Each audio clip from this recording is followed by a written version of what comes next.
വേറൊരു കാര്യം നിങ്ങൾ ശ്രദ്ധിച്ചിട്ടുണ്ടോ? എന്തുകൊണ്ടാണ് ഈ പുതിയ ബിസിനസ്സൊക്കെ നമ്മൾ ഇന്ന് കേൾക്കും, പക്ഷേ കുറച്ചൊരു മാസം കഴിഞ്ഞാൽ അതിനെപ്പറ്റി ഒന്നും കേൾക്കില്ല, പരാജയപ്പെട്ടു പോകുന്നത് എന്ന് ആരെങ്കിലും ചിന്തിച്ചിട്ടുണ്ടോ?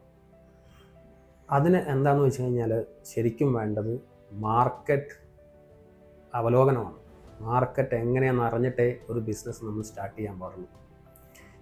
മാർക്കറ്റിൻ്റെ ഒരു പ്രത്യേകത എന്താണെന്ന് വെച്ച് കഴിഞ്ഞാൽ ഡേ ബൈ ഡേ അപ്ഡേറ്റ് ചെയ്തുകൊണ്ടിരിക്കുകയാണ്. അപ്പം നമ്മൾ ചെയ്യുന്ന ബിസിനസ് നമുക്കത് അപ്ഡേഷൻ ചെയ്യുന്നതോടുകൂടി ആളുകളിലേക്ക് എത്തിക്കുക എന്നുള്ളതും ഒരു പ്രധാനപ്പെട്ട ഘടകമാണ്.